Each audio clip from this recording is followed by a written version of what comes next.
Okay, sure, yeah.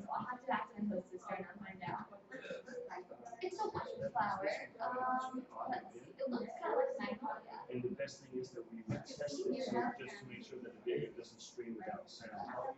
We somehow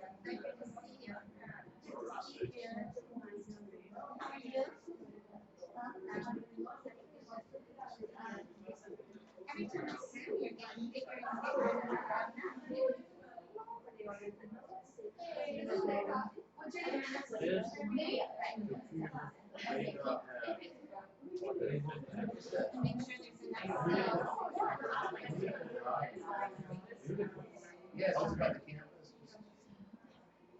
No, it doesn't. Not every computer. You know, we can try to see if the output does the same. We can see interchangeable. Because I can see we can say there was some reading there. That's perfect.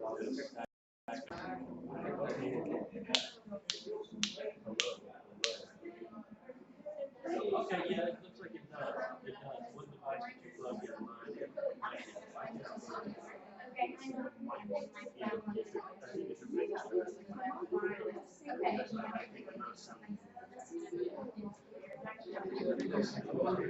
Oh wow, for quite a while.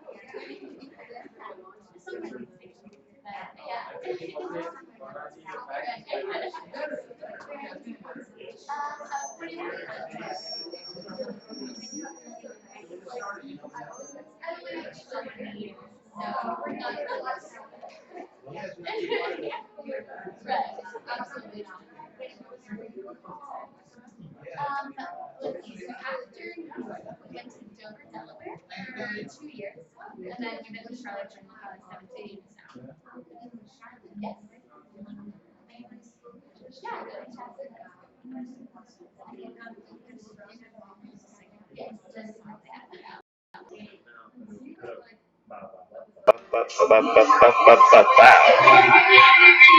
All right.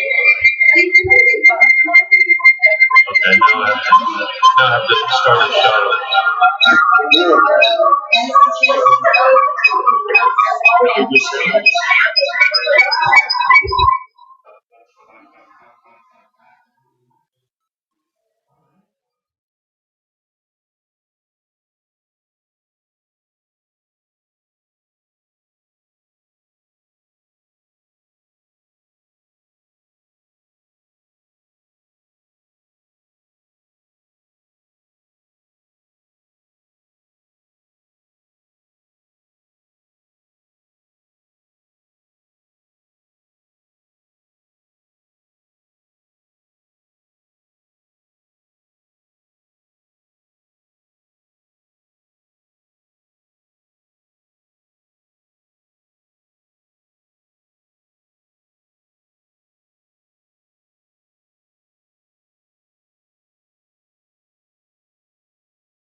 way to get in touch with the source of beauty and pleasure and knowledge, and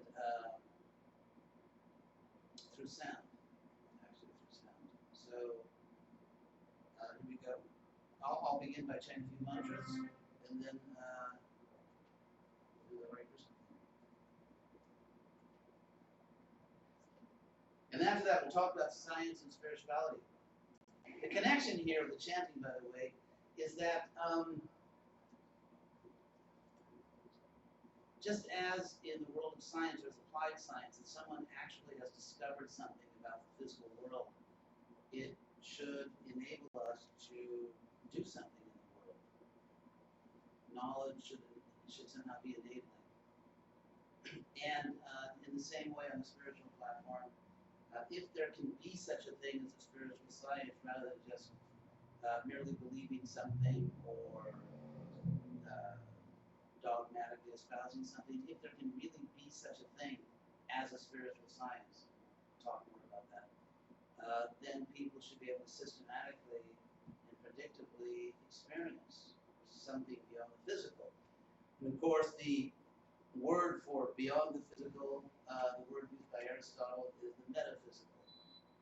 The physical metaphysical. Maybe I'm going to talk about that and explain, give you what I hope you will find to be compelling evidence that shows that all of us live simultaneously in the physical and metaphysical world.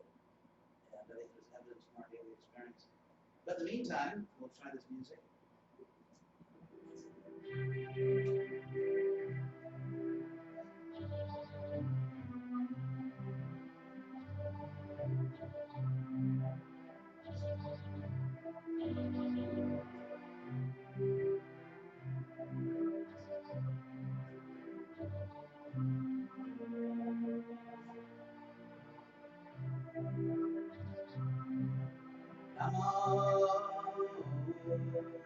Vishnu Padaya Krishna Krishnaya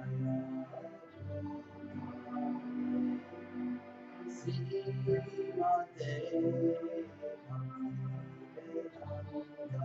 Swami Namine Namo Vishnu Padaya Krishna Krishnaya Srimate Vedanta Swami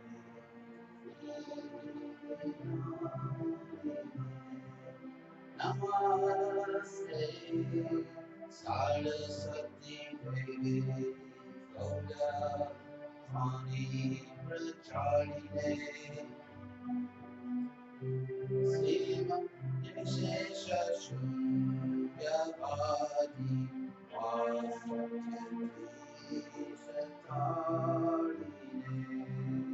Namaste Saraswati Devi Gauravani Pracharine Nirvishesha Shunyavadi Vasati Satarine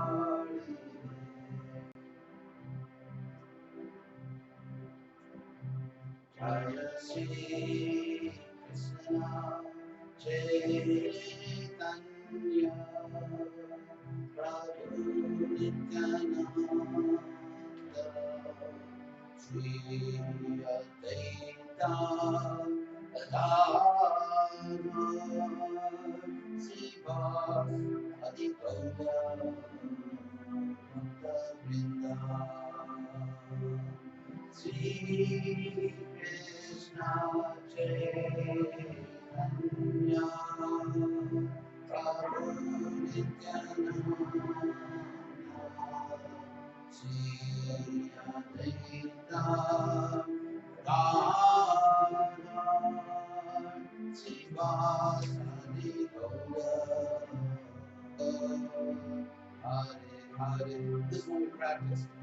Hare Krishna, Hare Krishna, Krishna Krishna, Hare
Just having some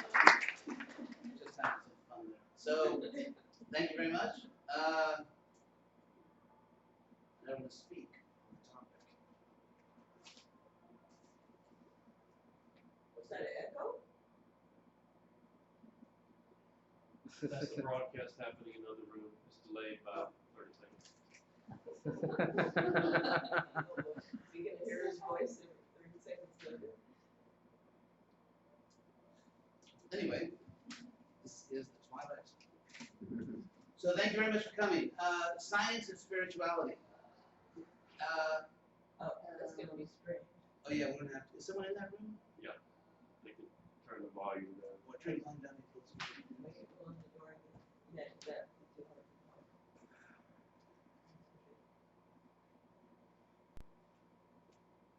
I was actually first asked to speak on this topic at Stanford University a few years ago, and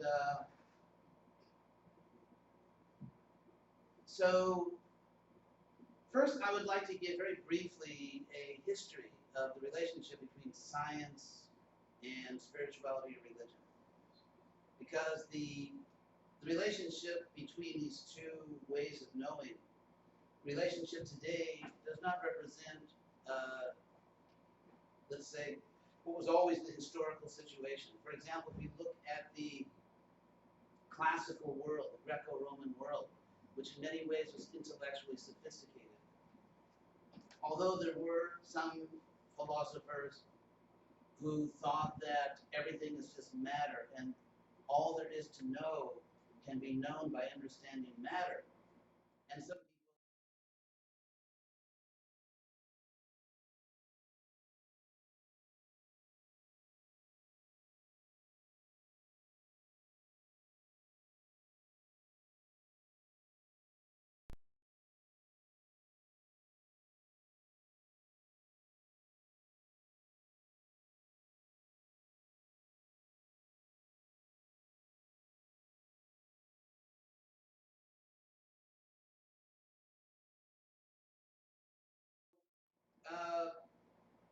I don't know tonight if we'll go through the whole history.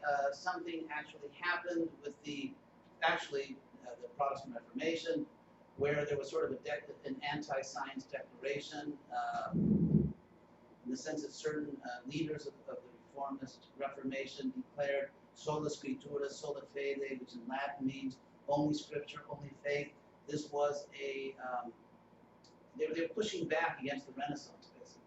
Because the Renaissance was actually a revival of classical civilization, which, apart from all its achievements, had one major disqualification in the eyes of these Reformation people, and that is it was pagan.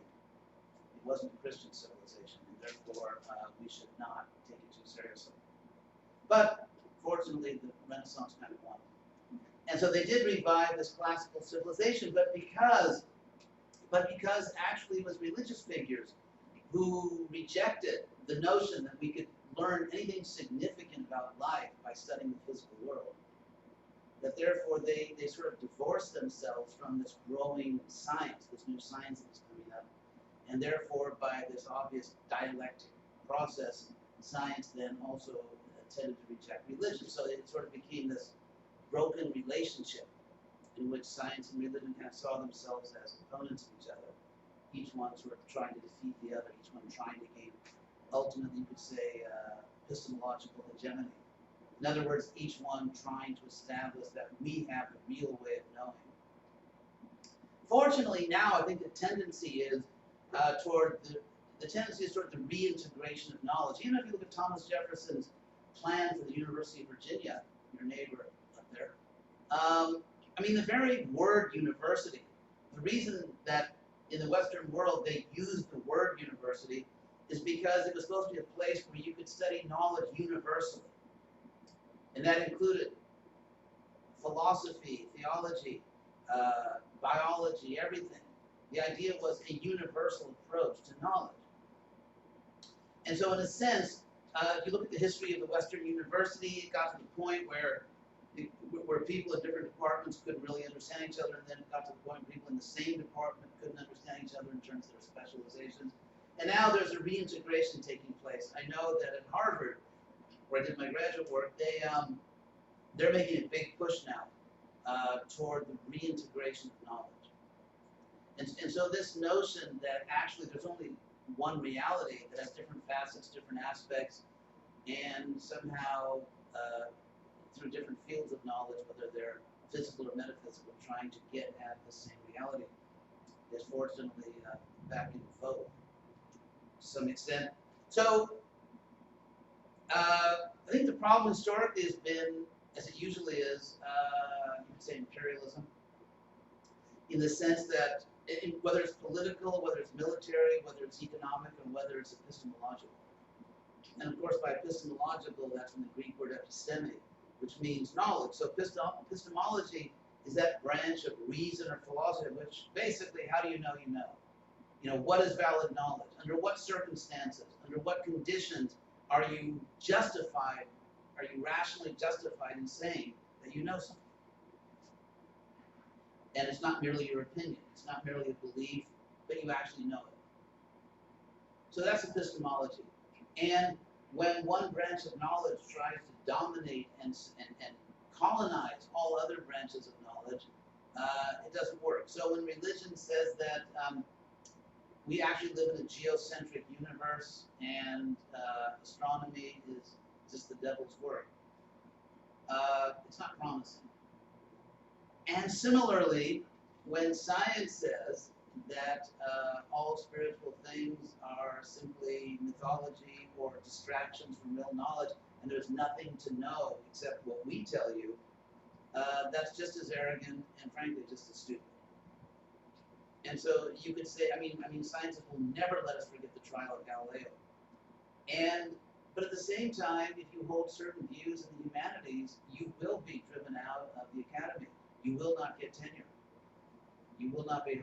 So if you have the wrong kinds of views, so putting people on trial because they have the wrong kinds of views is something which people that tend to hold power, people that hold power tend to want to exercise that power and subjugate other people, and that whether religion is on top, because there was a time when the church controlled the universities.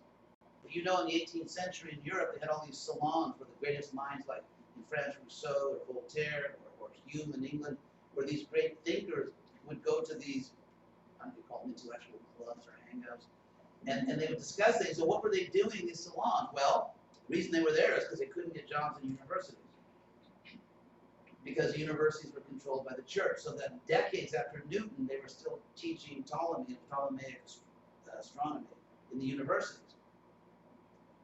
So there's, anyway, that gets into the whole history of the university, their tendency to be kind of behind the curve, the knowledge curve in some ways, even as they're supposed to be the knowledge elite. So I want to give you a few simple examples to demonstrate, I think, what is a crucial point here, and that is that all of us live in a multidimensional world. We all live in a physical world, and we all very much live in a metaphysical world. And this is not about religion. So I want to try to demonstrate that to you, and obviously with the purpose of trying to justify my claim that we need two kinds of knowledge. Take, for example, well, we all know we live in a physical world. That should be the obvious part. How do we live in a metaphysical world? Consider our political system, secular democracy, which we are preaching to the world. It's interesting, I saw a bumper sticker at Ohio University during the America's invasion of Iraq, and that said, if you don't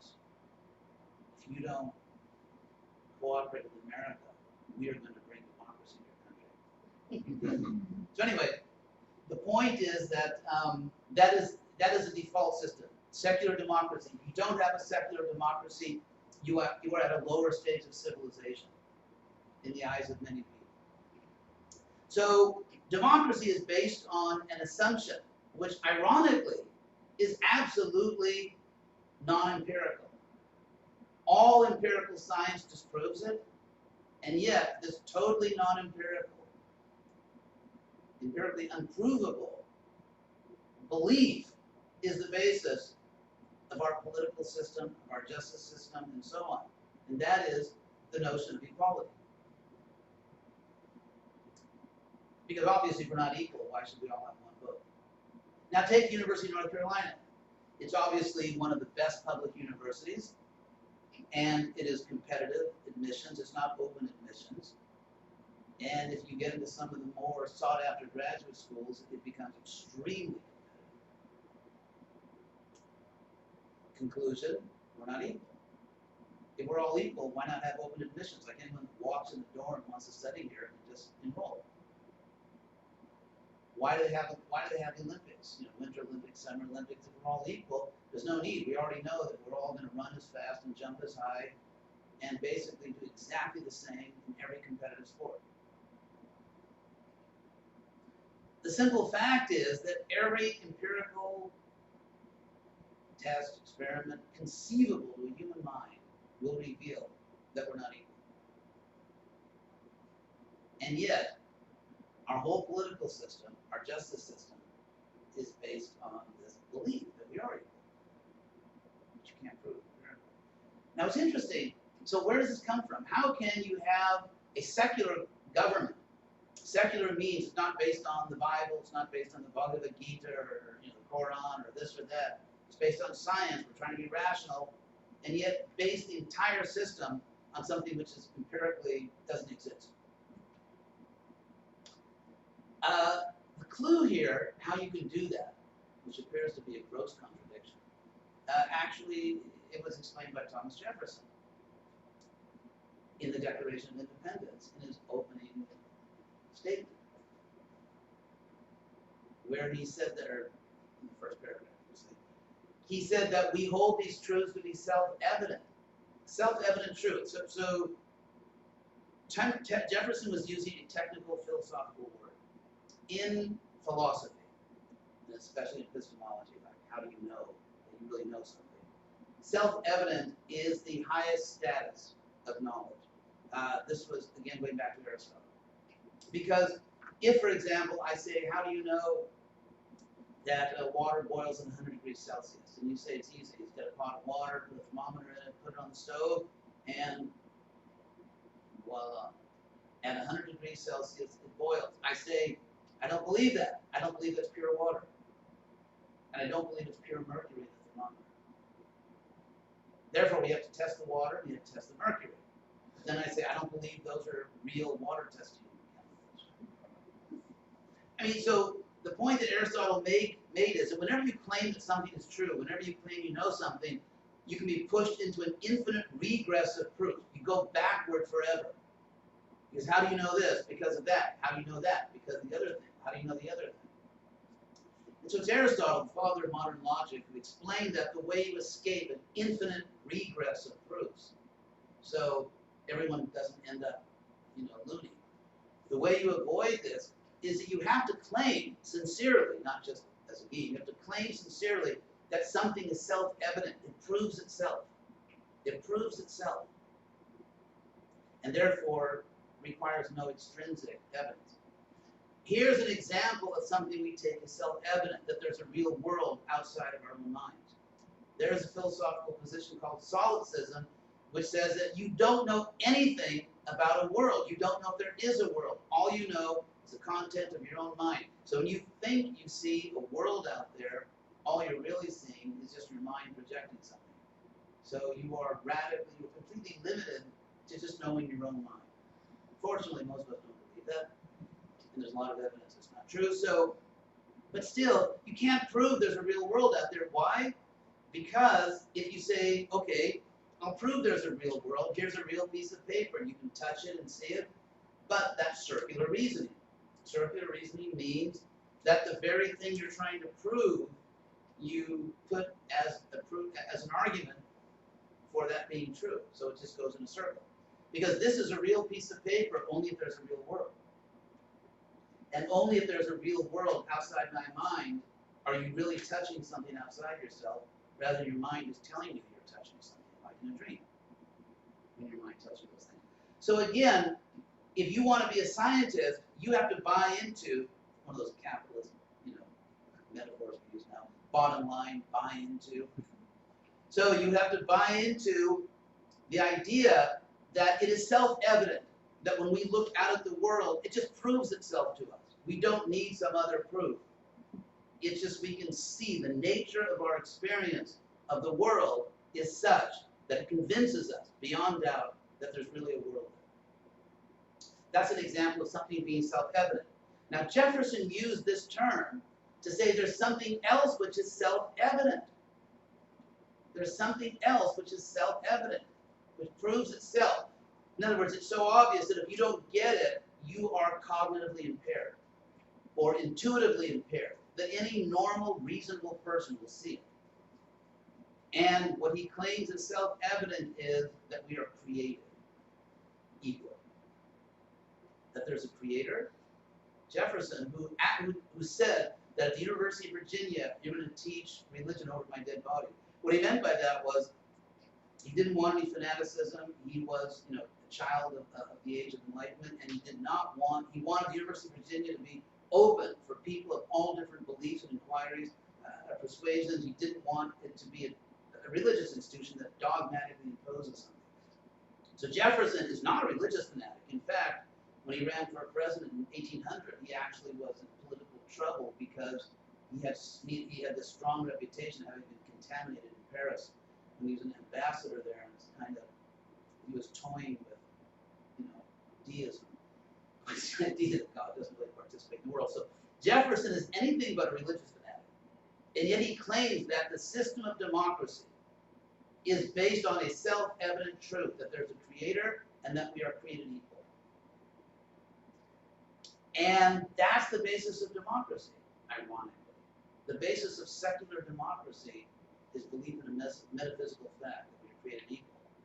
Now, if you say you don't need the creator, that's too religious, so there's no creator, then the simple question is, then how do you know we're equal? If you say, I just know it, I just feel it.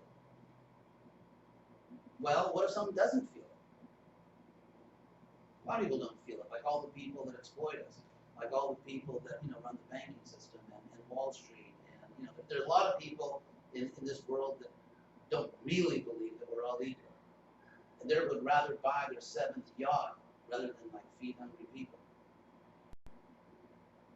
So, again, because we believe in equality, even if, let's take away the creator part.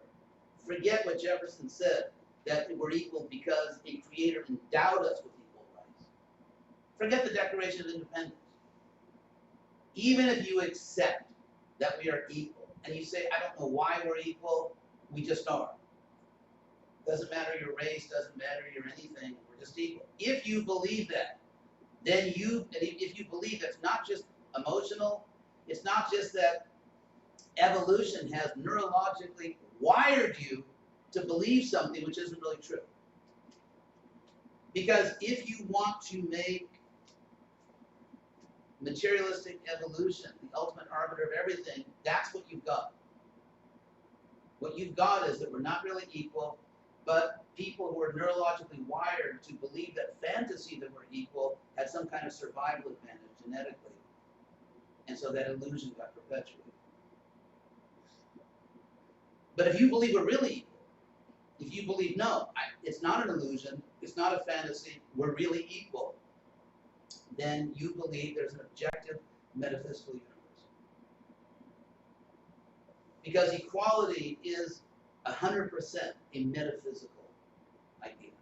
It's not physical, there's no physical equality.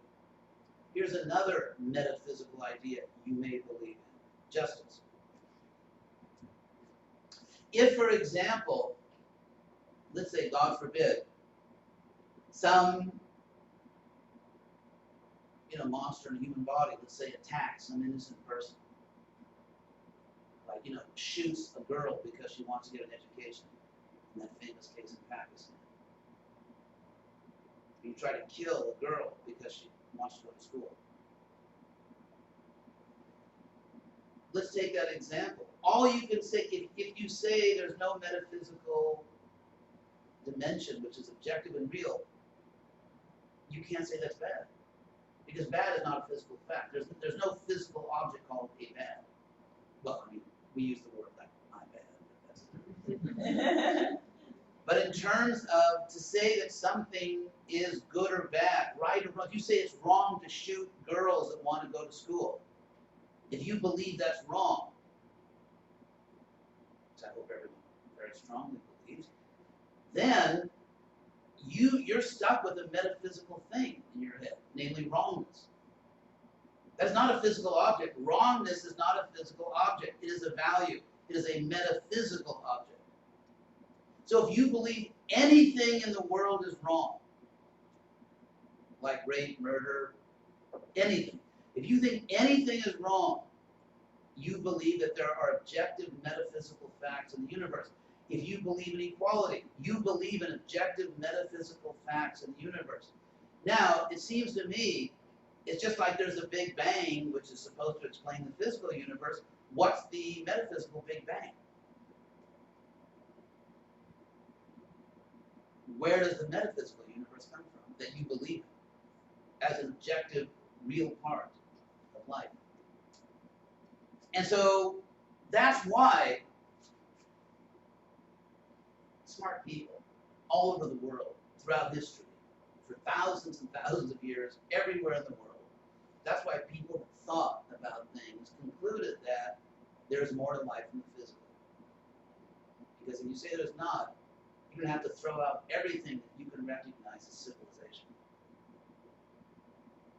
Now, there are other metaphysical facts which are basically irrefutable.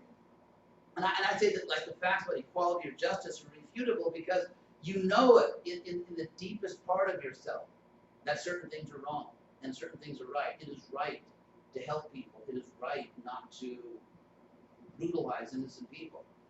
And when we know that, we know it as strongly or more strongly than anything else we know. So we don't just know it, we know it in the strongest, deepest way. Here's another thing we know in the strongest, deepest way, which rules out the possibility that reality is only physical. And that is you. Here's what I mean by that. I mean, obviously I'm being overly cute and creating suspense here. But the idea is that all of us were born very little, except for that guy. What's his name? Buttons? That movie, the guy was born old and got young. So apart from him, everyone else is born young and gets older. So it would be silly to think that your infant body, or your toddler body, or your little child body, just stretched into the body you have now.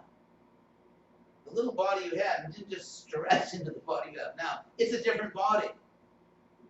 It is technically a different body. And apparently the number is 7 years. In 7 years' time, you replace the elements of the body. The skin is about 2 weeks. So if you look in the mirror, mirror on the wall, the face you see today is actually not the same face you saw 2 weeks ago. It's actually a different face. Because that's how long, I know that when I was at Harvard, I got poison ivy. It takes 2 weeks because this poison ivy attaches itself to your skin. It's a molecular level. You just have to shed it to get rid of it. It's awful. But anyway, so divide your age by 7, and that's how many times you've reincarnated in this life. Latin carne, flesh. And so divide your age by 7, and that's how many times you've reincarnated. So, literally. So is there reincarnation? Not even a serious question. The real question is, does it continue when this body dies? What we're already experiencing, does it keep happening? That's the real question. There's some, you could say, circumstantial evidence that it does. And Krishna gives this in the book called Bhagavad Gita. Now, consider when you were 5 years old, or 7. And how old are you now? 12, okay. So think back ages ago. 5 or 7. And let's do a little, how should I put it, linguistic analysis here. We say, and actually people say this in every language that I know every language I've ever studied, they say this, something like this, that I was, let's say 3 years old. I was 5 years old. In Spanish, they say, in Spanish you have years. Cuando yo tuve 5 años, cuando yo tenía 10 años, when I had so many years. So, they use different verbs. I had so many years, I was so many years old. But still, they separate. It's always I. So you were 5 years old. You were 10 years old. You were 12. But the body's different. It's a different body. So this is a no-brainer. If it's still you were 2, you were 3, you were 7, you were 9, you were 12, but it's not the same body, guess what? You are not your body. It's pretty simple. And so therefore the idea that we are not just discovering this physical body, but we are the consciousness somehow within the body, this is not just sort of religious hocus pocus. This is an obvious fact based on our deepest experiences of our own existence. So now if we relate these two, so again, if you believe that it was you that was 5 years old, and it was you that was 10 years old, if you believe that it was you, then you believe that you are metaphysical, because the physical has changed. So if you are metaphysical, and that which is most important to us is metaphysical, because people give their lives to the people they love. What loving parents are not prepared to give their lives for their children? People give their lives for freedom. So we are prepared to give all we've got physically, our bodies, for metaphysical things like love, like justice, freedom. So it turns out we are metaphysical. The things we most care about are metaphysical. And yet we have a civilization totally obsessed in a narcissistic, sick way with the physical. So that you are how you look today, which is absurd. Which is absurd. And so the fact that our society is way off the rails is because, again, we are metaphysical. The things we care most deeply about are metaphysical, and yet we live in a world in the most narcissistic, crude, vulgar way, obsessed with the physical, and with practically no time for the metaphysical. So there's something seriously wrong with this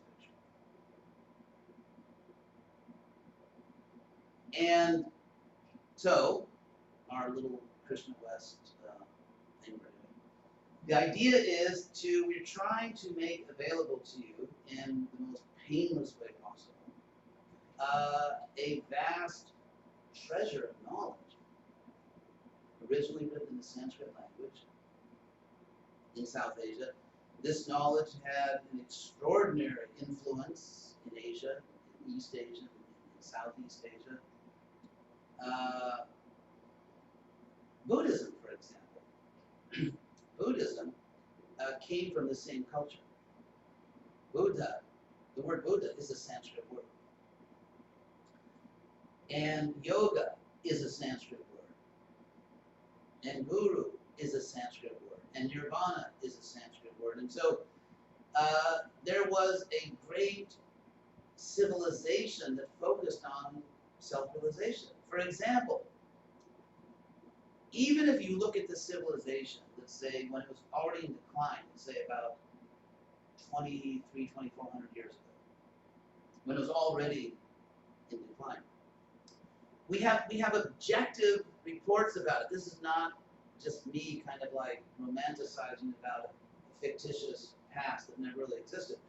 We have, for example, the testimony of a gentleman named Megosthenes, who was a Greek ambassador to an Indian imperial court in Pataliputra, which is now Patna in the Indian state of Bihar. And he was a Greek ambassador to India. He wrote a book about this civilization. The book was called Indica in Greece, Greek, which means about India. It was a bestseller in the ancient world. He says, among other things, it's the only country I know of where there's no slavery. This, because Greco-Roman culture, slaves were just like, wow, it's like a status symbol, like how many slaves have you got? And so they're really in slavery. So India, no slavery. It wasn't India, of course, it was called Bharat or Varsha. There's no slavery. It's a country where the government sends people, government officials around to make sure that no man, woman, child, or animal is being mistreated. He says it's a country where there's virtually no crime. A country where the government enthusiastically supports the arts and culture, so that anyone who's has any ability in the arts or literature doesn't have to worry about their finances, doesn't have to worry about a job. The arts are flourishing. You find the first great university in Nalanda. That's another whole story. Before they had them in Europe. You have a gentleman named Aryabhata who invents, who's one of the people that invents trigonometry. They invent zero. I mean, as someone has put it, we can't imagine modern computation without zero. And that comes from this culture. The Arabic numerals we use are actually numerals from Sanskrit that came through Arab civilization. So it's a civilization which is not only advanced in mathematics and astronomy and different kinds of science, it's a civilization which focuses on self-realization. It's a civilization that says whatever we think we know about the world, we know through consciousness, so we need to study consciousness. And therefore, they have this very sophisticated system they call yoga, which is not just exercises. That was just to condition your body so when you sit down and meditate, you don't get cramps. I mean, that's why they did the postures. But the actual yoga is the meditation. And so a civilization, as one great scholar at the University of Chicago, Eliade, said in the 20th century, it was the first civilization that discovered depth psychology and studied consciousness, and concluded that ultimately, the ultimate conclusion of this civilization was, or is, that there is an absolute truth, which is the source of everything. And therefore, there's a unity of all things, whether they are matter, whether they are spirit, whatever exists in the world, everything is unified. Everything exists together because it all emanates from a single source. And therefore, and the most famous book that came out of that civilization is called Bhagavad Gita, which is spoken by Krishna. And we just chanted Krishna, a nod to the author of the Bhagavad Gita. And it's interesting because it's the most important book that gives the philosophy of yoga. There's another book called Yoga Sutras by Patanjali, also very important, but which is more like yoga practice for dummies.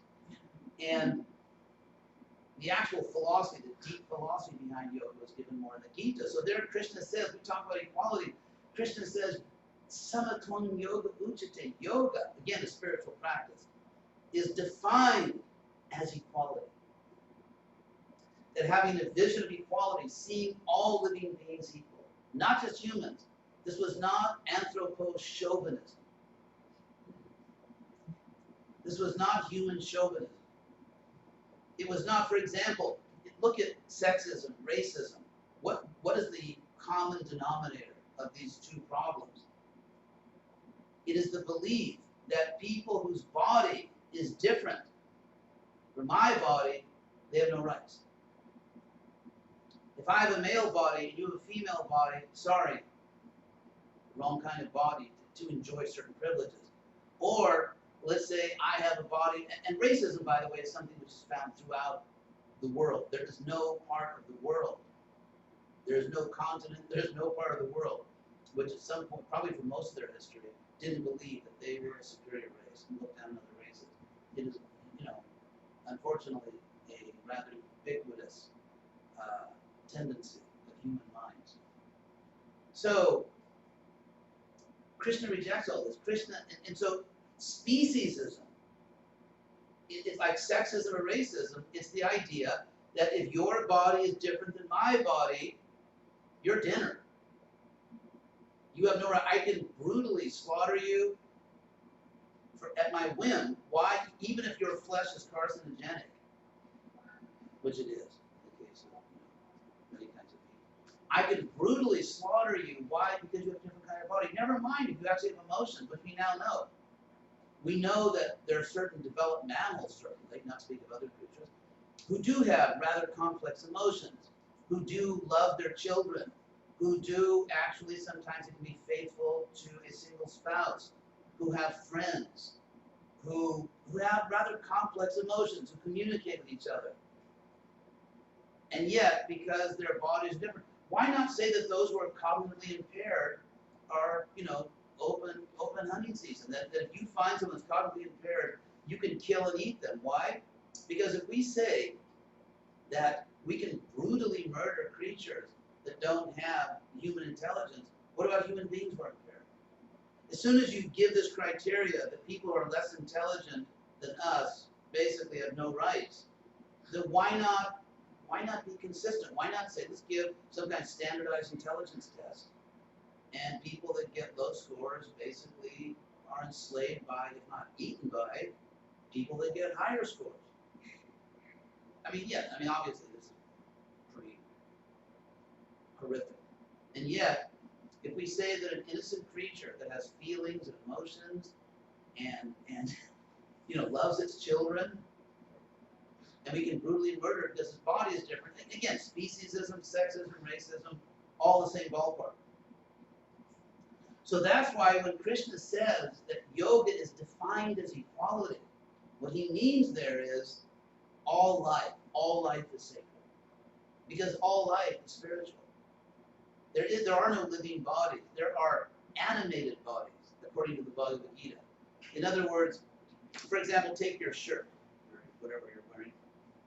It's not alive. My shirt is moving. And so imagine if I had on a costume so that you actually could not see any of my body. You only saw the costume, my face, my hands, everything was completely covered. And yet I could be moving around, and yet the costume is not alive. I am animating it in the sense that I am moving it. So the same way the soul is moving this body. So that's why there's equality. This is the vision of this great civilization, that it doesn't matter what kind of body you have. It doesn't matter gender, race doesn't matter, and species doesn't matter. Everything that lives is sacred. And you want environmentalism, you want a good philosophy for environmentalism, you got it. For example, I'll give two examples. One from the indigenous peoples of the Amazon jungle, and another from an ancient society in southern India. There are indigenous peoples that live in the Amazon rainforest, or Amazon jungles, who believe that actually the world is enchanted, in the sense that, let's say there's a forest, you have to go to the forest, you have to cut a tree, because you have to build a canoe, and so on. The forest doesn't belong to you. Human beings never own forests. The forest actually belongs to divine power. Now, whether they have an animistic conception, polytheistic, monotheistic, or whatever, for the purpose of this point, it's not the point. They have the basic idea that there is some personal divine power which made the forest and which therefore has rights over the forest. So if you need a canoe, and you really need a canoe, you have to get permission. For example, they believe there's a goddess who actually presides over that forest. And so you have to, first of all, you have to get permission. You have to understand that you are taking something, that you are disturbing other living things who want to live as much as you do. Here's another example from South India that comes from, it's a genre of ancient Sanskrit literature called Opera text. Let's say that these were Vaishnavas, people that worshipped or Krishna or Vishnu by different names. So they want to build a temple. They want to build a temple as the center of their civilization to show that God is the center of reality. They want to show it architecturally, that God is the center of reality. So to build a temple, to build anything, to build a building then as now, you have to level the land. You don't build on tilted land. So they need a level, so they have to level the land. Now, in those days, they didn't have tractors, so they used plows. Now, a plow they would carve out of wood. They didn't want to use an ordinary plow because this is what they would call in Sanskrit Deva Griha, a house of God. Therefore, they want to carve a special plow which is used for this sacred activity. So they go into the forest and they have to cut a tree down to get the wood to make the plow. But they understand that every tree is not only a life itself, it actually is the center of a large community. Because birds live on that tree, insects, squirrels, I mean other forest animals take shelter because there can be lethal heat even for animals. They take shelter, especially in a tropical forest, in the shade of the tree. So it's actually a large, complex community of living things that want to live, who are all centered around that tree. So when they cut the tree down, they understand they are gravely disturbing the community, a community of life. And therefore, first of all, they address those living beings. And they express sincere regret. And they pray for those living beings, all of them, every living thing that they're disturbing. They sincerely pray to God to bless these creatures and somehow compensate them for the loss they're suffering at our hands. And then they cut the tree down. So you can understand that you're not going to cut down billions of trees to print pornography or junk mail if you have that kind of worldview. So it's actually what we're trying to present is not just it's not just a philosophy, and there is a magnificent philosophy. It's not just a spiritual process, and there is a very powerful spiritual process. It's a whole spiritual way of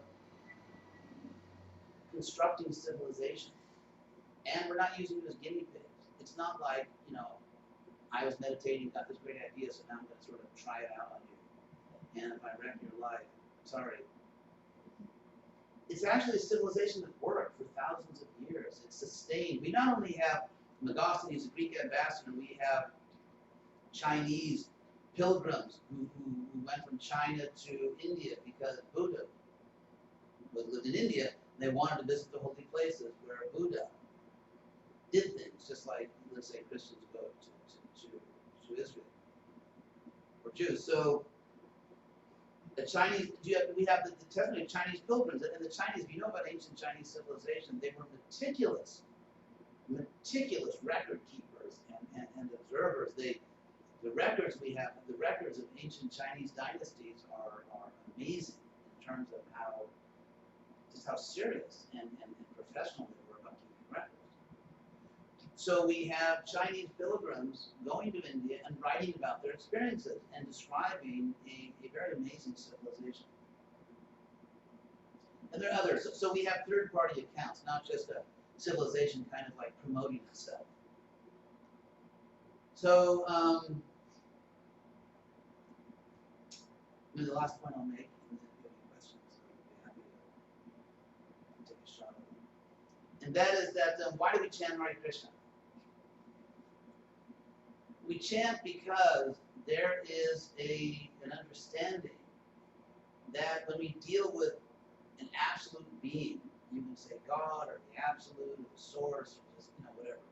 But when we deal with an absolute being, there is actually no difference between the being itself and the name of that being. This comes up in Western philosophy in a dialogue Plato wrote, a Platonic dialogue called the Cratylus. You want to look that up? Why Cratylus? Namely, what is the relationship between an object and its name? Can there ever be a situation where an object and its name are existentially one? It's interesting, this idea comes up also in the Bible, by the way. It comes up everywhere. Because in the Old Testament, when in the descriptions of the first temple built in Jerusalem, the temple conceived by David, built by his son Solomon, it said over and over again in the Bible, the Old Testament, that it was a temple built to the name of God. It was a temple built for the name. The name of God lives in the temple as God lives in heaven. You find this in Buddhism, in the chant Nam Myoho Renge Kyo, and so on. So whether it's Buddhism, whether it's Christianity, whether it's Judaism, whether it's this ancient Vedic civilization of Krishna, there is a common understanding that on the spiritual plane, an object and its name can somehow be one. And therefore, when we chant or sing or remember or read whatever names of the absolute God in any language, this is not sectarian. it doesn't matter what language, it doesn't matter what tradition you're in. You just have to mean. If your intention is the source of everything, or God, if that's what you mean, whatever language, whatever you say, you get points. It's just like, for example, let's say you have children, and let's say your child is crying out for you. You're not going to say, "Sorry, kid, you didn't pronounce my name right." You garbled it. That's baby talk. So until you really say my name the way I like to hear it, I can't feed you. I can't do things for you. I mean, obviously that's absurd. So just as a loving mother or father knows when the child is calling out to them and they respond, it doesn't matter how articulate the child is. In the same way, if your intention is to call out to the absolute, it doesn't matter. I mean, you can just say, "Hey, you," and that counts. So it doesn't matter what language, it doesn't matter what religion, it is the universal act of meditating on, chanting, the names of the absolute. In the case of Krishna, we have a certain predilection for those names not because they're exclusive, not because other names are false, it's not that. It's because, as I said, Krishna means, it indicates that the infinite beauty of God, the absolute, and God is an infinite source of pleasure, and also acknowledges that the absolute truth is both masculine and feminine. And so, that why do we fall in love in this world? Why are all of us kind of infected a bit with romantic ideas? Because it exists in the source of our existence. We come from a source, from an absolute source, and love on an absolute plane, love, personal love, falling in love actually exists in the absolute. It is a universal, eternal, beautiful thing. People can love each other. And so it's not, it just, and when it's spiritualized, romantic love, when it's spiritualized, actually becomes a yoga practice. It becomes a spiritual practice when that love, when you understand the other person is actually a spiritual being, and two people as spiritual beings fall in love with each other, it's a spiritual process because it's originally spiritual. So that Hare Krishna and Hare Rama, I mean, you can tell names of God. I mean, really, it's your choice. But this one really is, if you can somehow connect with God as a source of pleasure and the source of beauty, it makes your spiritual life that much easier. So, any questions on any of these points? I think can we also argue claim that perhaps science is still evolving and the spiritual metaphysical realm is more completed, more developed? Like let's say 500 years ago, nobody could prove that there was virus, but they existed. They just couldn't prove it because they were undeveloped yet, right? And now science can prove and they can affirm that exists because there are tools that allow them to prove. But the fact that the science that doesn't have enough tools to prove something, that doesn't mean that it doesn't exist. Right. Yeah, I think that's a very good point. Science will be the first to admit that we're still evolving. That's kind of like a battle cry that we test and we investigate, we try to falsify, and we're still growing. So yes, it's and also we shouldn't fall into the trap of thinking that spiritual knowledge has to be like material science. That's really when Western civilization kind of collapsed in terms of philosophy, and that's why hardly anyone in America can name a living philosopher.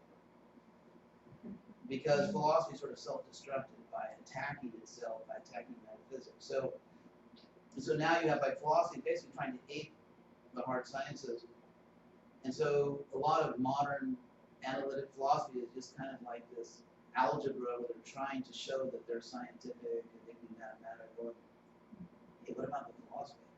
So it's a mistake. I mean, just as it's a mistake, let's say, for me to say, well, according to the Bhagavad Gita, I can tell you everything about astronomy, or everything you know about biomedical research. No. everyone has their contribution to make. And so wisdom, spiritual knowledge, is not going to realize itself by trying to pretend it's like physical science.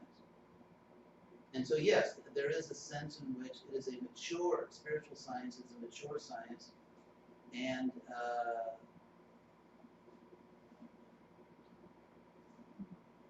eventually the other side, the physical science, eventually may, I mean, they're already getting there. Like with their, the string theory, the parallel universes, that was there thousands of years ago in the Sanskrit literature. They talk about billions of universes. So, and now we're talking about, multidimensionality and all this stuff. Or you can just save time and read this wisdom. You may not live long enough for science. So, any other questions? Yes, please. With regards to your point about all the values, or I guess and common values that we share on Sure. the physical level, how would you explain to people that might not? I don't think we have an explanation for it now, but like people who like kill other people and then don't feel bad about it, don't really share those values at all. Right. Yeah. Yeah. Like sociopaths. Yes. Psychopaths. Yeah. They are, from this point of view, they are cognitively and morally deficient. It's like, I once had the privilege of being attacked by a lion. Anyway, I'm getting your point. I was actually in the Caracas Zoo, Venezuela. And so I go for a walk there, and I was in Caracas at the time. And so we went to the lion cage with a friend of mine, and I was wearing saffron robes, and so was my friend. And this lion, this male lion, just somehow or other, he went crazy. I don't know what it was about it. Maybe we had the smell of incense on the robes or something. I don't know what it was, but this lion just went nuts. And it like went back, retreated to its cage, and went into its like attack pose. And actually the lioness came and said like, calm down. And I could see the lioness saying like, calm down, you're in a zoo. You can't. But this lion, it just like in the wildlife movies, it just ran straight at us. Unfortunately, it was a fence. It ran straight at us and just threw itself against the fence. And roaring, and I remember there was a lady next to me with she had like a little bag of things, grocery bag or something with a child. She actually dropped her bag. So, because this lion just, and it's been crazy, it kept throwing itself again and again, throwing its body against the cage. It was just mad to get at us. And fortunately, the fence is held. So, what I mean to say is when you stare into the face of a predator like that, when you look into the eyes of a lion that's trying to kill you, and there's just nothing, there's like zero empathy, nothing, zero. And so, yes, someone who has a human body, but who really has, their consciousness is like that of a wild beast. They have become a beast.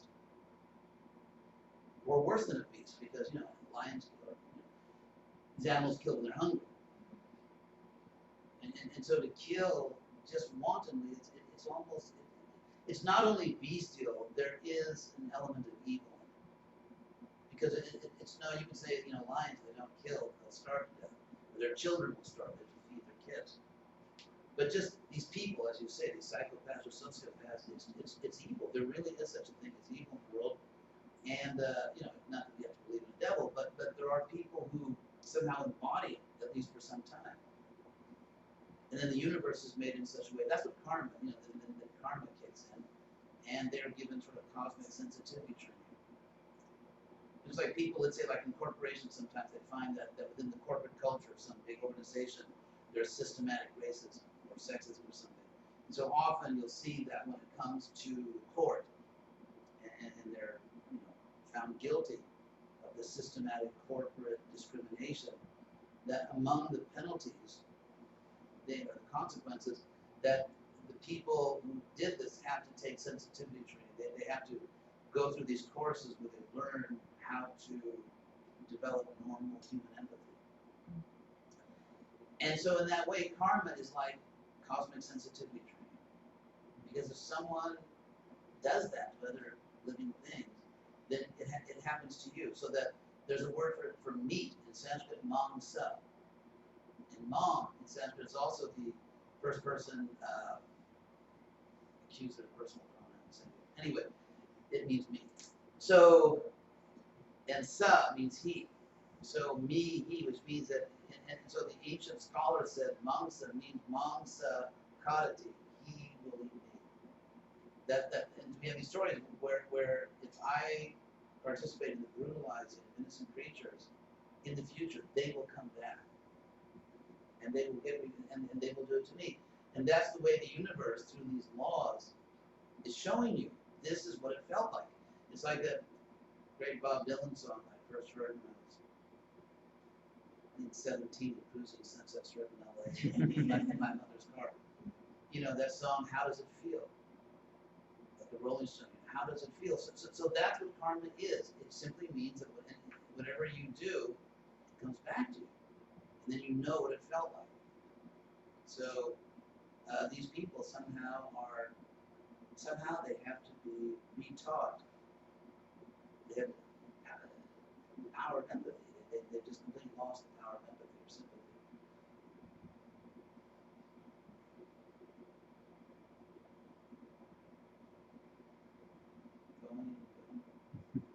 Well, again, thank you so much for coming. It's I'm really happy to see all of you. We'll be able to just chant for 5 more minutes, and then we have some refreshments for everybody, or a lot of refreshments.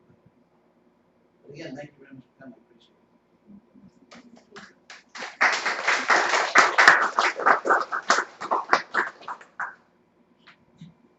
We're going to go into our Hare Krishna.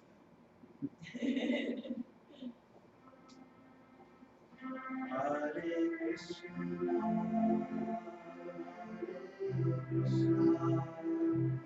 Krishna Krishna, Hare Hare Rama,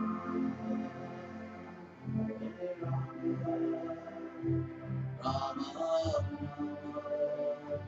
Rama, Hare Krishna, Hare Krishna, Krishna Krishna, Hare Krishna, Hare Krishna,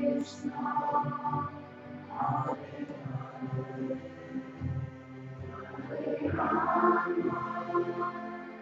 Hare Rama, Rama Rama,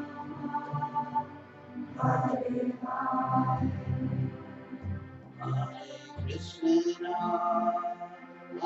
Hare Krishna, Krishna Krishna, Hare Hare, Hare Rama, Hare Rama, Rama Rama,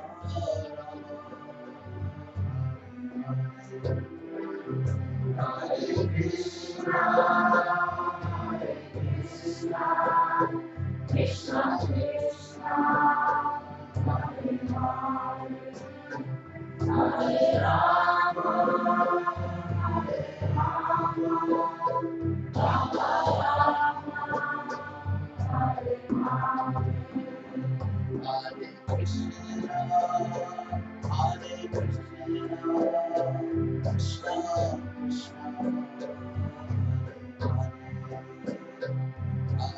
Rama, Hare Rama,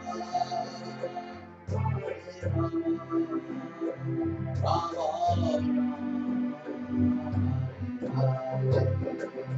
Hare Krishna, Hare Krishna, Krishna Krishna, Hare Hare, Hare Rama, Hare Rama, Rama Rama, Hare Hare, Hare Krishna, Hare Krishna, Krishna Krishna, Hare Hare, Hare Rama, Hare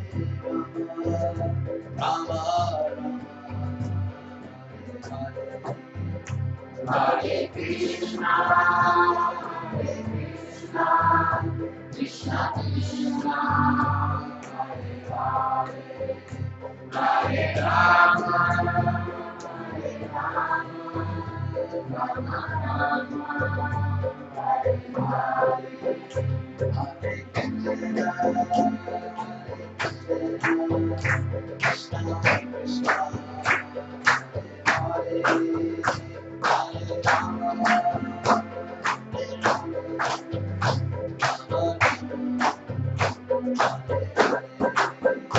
Hare Krishna, Hare Krishna, Krishna Krishna, Hare Hare, Hare Rama, Hare Rama, Rama Rama, Hare Hare,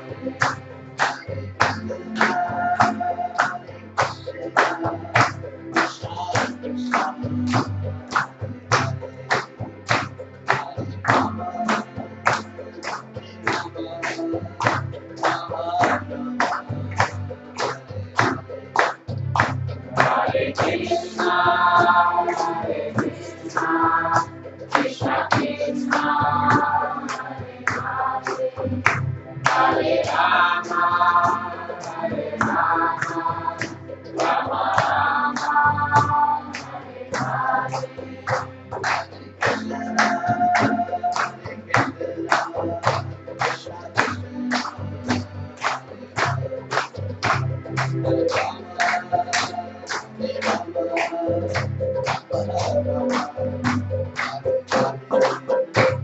Hare Krishna, Hare Krishna, Krishna Krishna, Hare Hare, Hare Rama, Hare Rama, Rama Rama, Hare Hare,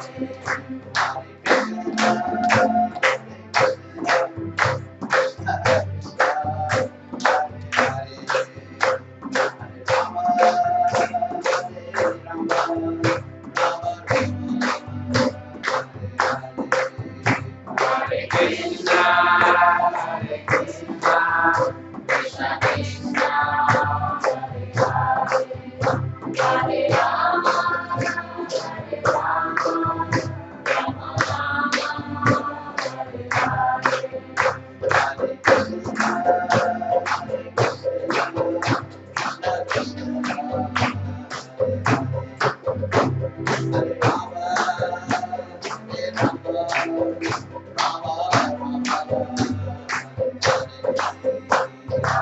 Krishna, Hare Krishna, Krishna Krishna, Hare Hare, Hare Rama, Hare Rama, Rama Rama, Hare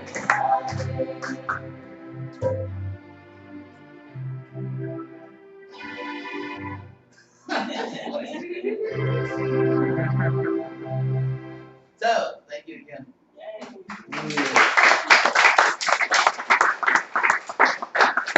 So, Tulsi, why don't you just say a word about what our center is? Oh.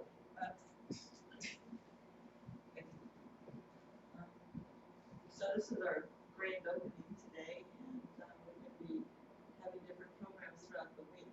And if you sign up with us, what we have is we're going to add on to it. We have like meditation night, music night, and like we'll have a movie night where we discuss different points that are interesting in these areas and think about these things. Krishna is going to be. Krishna, you go. Please. Well,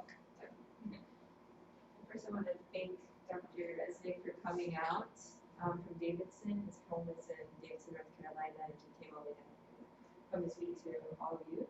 So we're grateful to have you here and helping us. And yeah, we're like Mother Tulsi just said, we're going to be having programs throughout the week, starting this coming week, Monday, Wednesday, and Thursday. We're going to be having programs at 7 o'clock, so there are going to be different ways happening. If you want to just come try it, you want to sign up, I think that would probably be a good idea. really the goal of it is to create a community where you can learn more about kind of the topics that were brought up by Dr.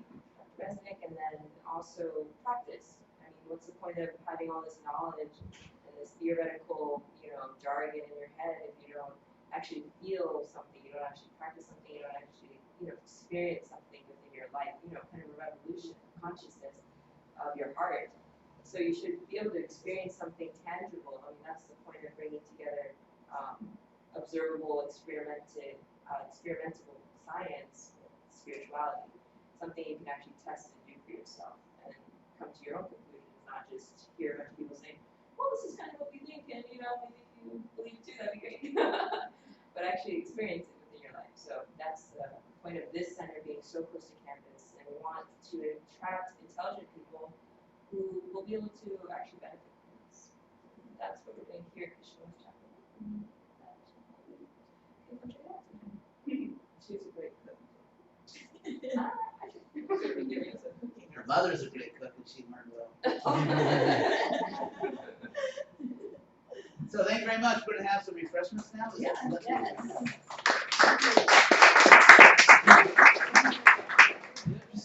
Yeah, thanks a lot for coming. Hope to see you again. So there's a dining room right over there if you all want to.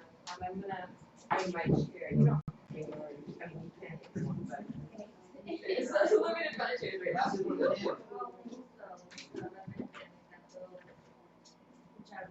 Sí, bueno.